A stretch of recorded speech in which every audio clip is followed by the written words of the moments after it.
Okay, let's get right into it. You're gearing up for your OCS exam, and a patient walks in with that classic lateral hip pain. Is it the bursa?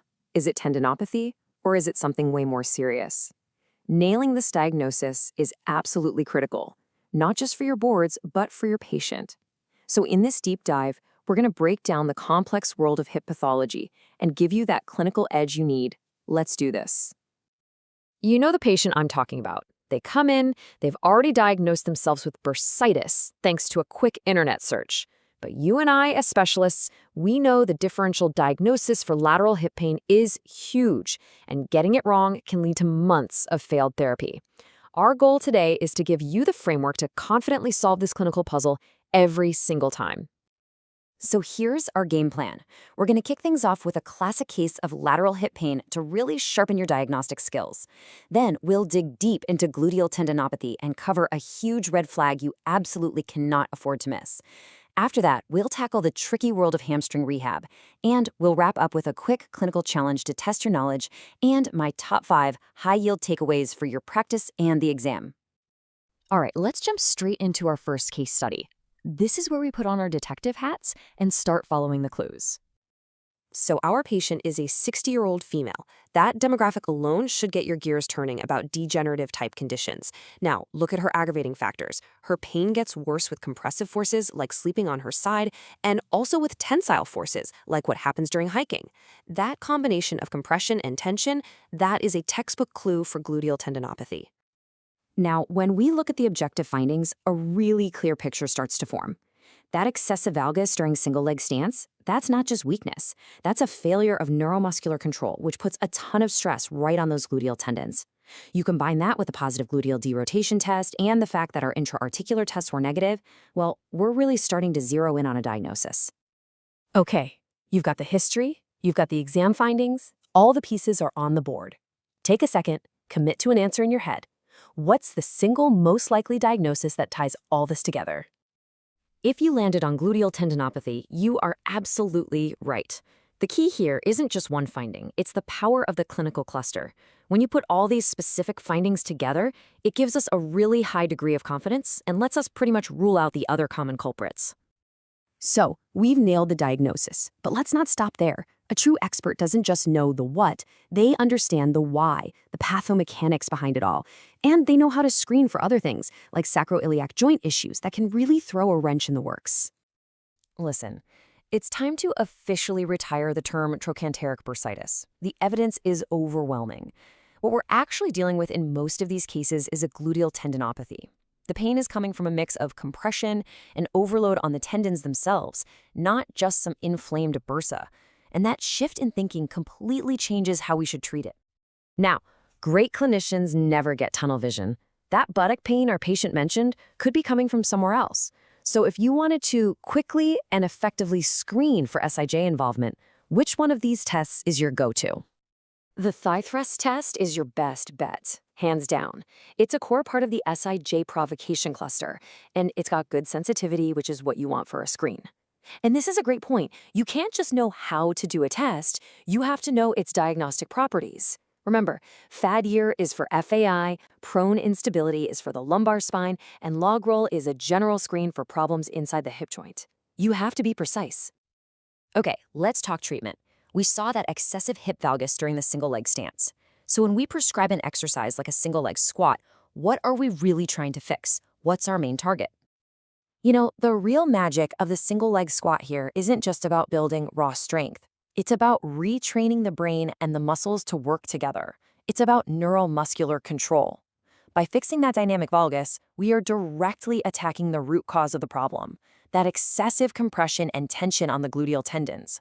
It's a perfect example of how understanding biomechanics leads to way better treatment. All right, let's switch gears completely. We're moving from a chronic, nagging issue to something way more urgent. This next case really highlights our critical role in screening for serious pathology. So, our next patient is a 44-year-old female runner with anterior hip and groin pain. And the key phrase in her whole story is this: a recent big ramp up in her training. That too much too soon story in a runner should immediately make your alarm bells go off for a potential femoral neck stress fracture. So you're doing your exam. A bunch of these tests might reproduce her groin pain, but which one of these findings is the real game changer? Which one has the diagnostic punch to make you stop what you're doing, pick up the phone, and get this patient a referral? The patellar pubic percussion test is, without a doubt, a non-negotiable tool you have to have in your toolbox. It has high sensitivity and specificity, making it one of our most powerful ways to detect hidden hip fractures. A positive test is a big deal. It means you make an immediate referral. It's not our job to diagnose the fracture. It's our job to catch the red flag. And this lays out the clinical pathway perfectly. It starts with your suspicion from the history. You then confirm that suspicion with a powerful screen like the PPP. That justifies an immediate referral for imaging. An MRI is the gold standard, and that imaging then tells the surgeon what to do next, especially if it's a high-risk fracture. Now, it's not enough to just suspect a stress fracture. You really need to understand the two main types. A tension-sided fracture is a true orthopedic emergency. Because it's on the top side of the femoral neck, it's at a super high risk of displacing, which can cut off blood supply. A compression-sided fracture, on the other hand, is on the bottom and is much more stable. This is a critical difference that can literally save a patient's hip. We've all been there, right? You rehab a hamstring strain, the athlete feels amazing, you discharge them, and 2 weeks later, they're right back in your clinic with the exact same injury. That high re-injury rate is a huge problem. So how do we finally break that cycle? Let's see what the evidence says. Think about your late-stage hamstring protocol. You're trying to make this athlete bulletproof. Based on solid evidence, which one of these interventions gives you the absolute most bang for your buck in preventing that next injury? The research here is crystal clear. Eccentric strengthening is the cornerstone of hamstring injury prevention.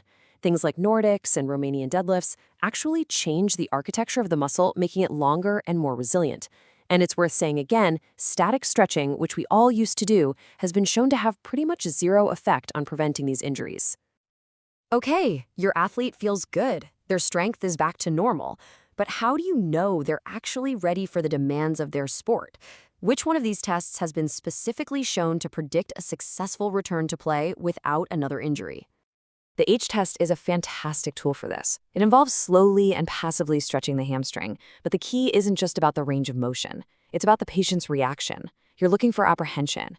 If they can get to full length without any guarding or feeling of unease, that's a really good sign that the tissue is healed and ready to go. All right, time for a little retrieval practice. We've gone over a lot of material. Let's do a quick fire round to see what stuck and help lock in these key concepts. Okay, let's circle back to our post-op femoral neck stress fracture patient. She's got that classic pattern, overactive TFL, weak glutes. You want to wake up those glutes without just feeding into that TFL dominance. Which of these exercises is the most precise tool for that specific job? And the winner is the band-resisted clamshell. We actually have EMG studies that show this specific exercise gives you the best ratio of glute activation to TFL activation. But here's the key. The resistance is absolutely essential. A clamshell without a band just doesn't have the same effect. It's a small detail, but it makes all the difference. All right, this one is straightforward, but you have to know it cold. You suspect an FNSF. What's the one imaging study you need to confirm it? It's MRI. Full stop, not even a debate. A plain X-ray can be dangerously misleading in the early stages and give you a false negative. An MRI is highly sensitive and specific, and it will pick up on the problem way earlier. It is the definitive gold standard. Okay, we have covered a ton of ground, so let's boil it all down. If you only remember 5 things from this whole explainer for your practice and for the OCS exam, make it these 5 points. Number 1. For lateral hip pain, think gluteal tendinopathy, not bursitis, especially with a positive gluteal derotation test. 2. The patellar pubic percussion test is your go-to screen for a femoral neck stress fracture. If it's positive, you refer. 3. MRI is the gold standard for diagnosing those stress fractures. Do not trust an early X-ray. 4. When it comes to preventing hamstring re-injury, eccentric strengthening is king. And number 5, use the H-test to help guide your return to play decisions after hamstring injury. So, we've armed you with some high-level tests and evidence-based treatments. But the real test is applying it in the clinic. So I'll leave you with this to think about. The next time a patient with hip pain walks through your door, what's that one subtle clue from their history or that one specific test finding that's going to completely change your plan and lead to a breakthrough? Thanks for tuning in.